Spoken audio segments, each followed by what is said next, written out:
Bonjour et bienvenue. Aujourd'hui, on va s'intéresser à un monument de la littérature japonaise, le Tokaidochu Isakujige. Alors oui, je sais, le nom est un peu compliqué, mais croyez-moi, derrière se cache une vision du voyage qui pourrait bien bousculer notre propre façon de voir les choses. On va partir d'une question un peu provocatrice. Et si, finalement, les meilleurs conseils pour un voyage inoubliable ne se trouvaient pas dans un guide de luxe, mais dans les aventures de deux bons Ariens complètement fauchés du Japon d'il y a 200 ans? C'est tout le pari de ce roman. Bon, pour bien comprendre ce qui rend cette œuvre si spéciale, il faut d'abord faire un petit voyage dans le temps. Alors on y va, direction le Japon du début du 19e siècle. Il faut s'imaginer l'ambiance. Le Japon sort de 2 siècles de paix quasi ininterrompue, ce qu'on appelle la Pax Japonica.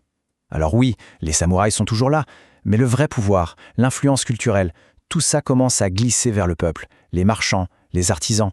Et après 200 ans de stabilité, une nouvelle démangeaison s'empare du pays. L'envie de bouger, de voir autre chose, d'explorer. Le seul hic, c'est que le gouvernement contrôlait très strictement les déplacements. Mais il y avait une faille, une astuce que tout le monde utilisait. Le pèlerinage religieux au grand sanctuaire d'Ise. Officiellement, on allait prier. Officieusement, c'était l'excuse parfaite pour se lancer dans un immense road trip, goûter toutes les spécialités locales. Bref, c'était la naissance du tourisme et du concept du routard, bien avant l'heure.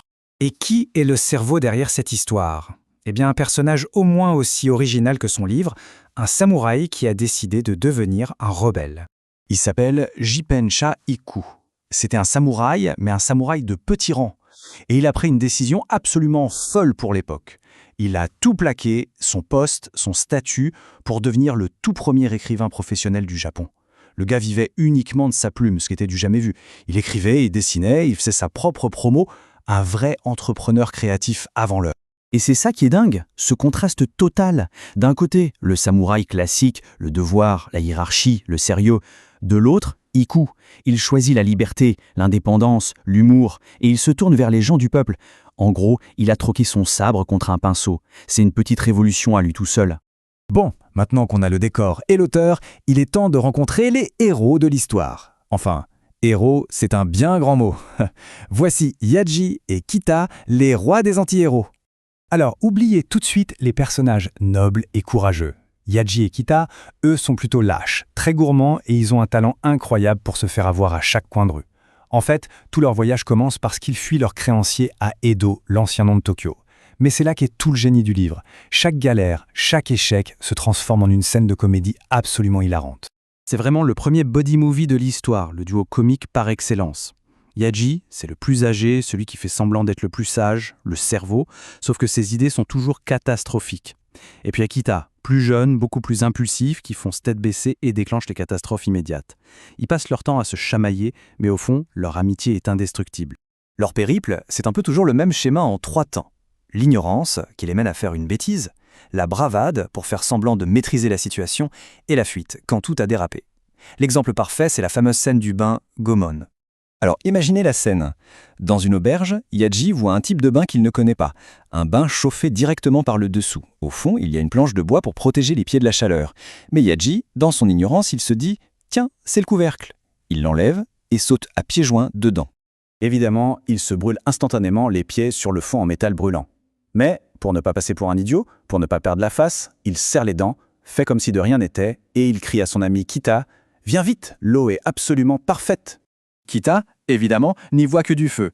Il arrive, il saute dans le bain à son tour et il hurle de douleur. L'eau est bouillante. Il comprend tout de suite que Yaji lui a tendu un piège. Et là, c'est la vengeance. Kita, furieux, attrape des seaux d'eau froide et les balance dans le bain pour se venger. Résultat, le bain est ruiné pour tous les autres clients de l'auberge. C'est l'exemple parfait de leur cycle. Une bêtise, un mensonge et une fuite en catastrophe. Et cette scène, au-delà de l'aspect comique, elle nous dit quelque chose de beaucoup plus profond. C'est vraiment la philosophie du livre qui se révèle. L'idée qu'il y a une forme de liberté à trouver dans l'échec. Il y a un proverbe japonais qui dit « En voyage, on jette la honte ». Et c'est exactement ça. Dans la vie de tous les jours, surtout dans la société japonaise de l'époque, très rigide, il faut porter un masque social.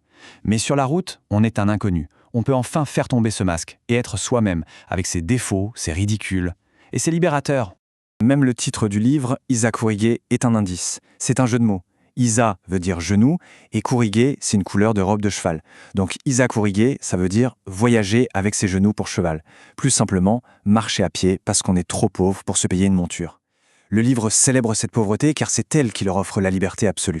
D'accord, mais alors qu'est-ce que cette histoire écrite il y a 200 ans peut bien nous dire à nous aujourd'hui? Eh bien, c'est peut-être là que ça devient le plus pertinent. On peut voir deux philosophies du voyage qui s'opposent. D'un côté, notre manière moderne de voyager. On cherche l'efficacité, les 5 étoiles, on planifie tout pour éviter la moindre surprise, le moindre imprévu. Et de l'autre, le voyage à la Isa kurige, l'art de se perdre, de manger un plat décevant, de faire des rencontres complètement improbables.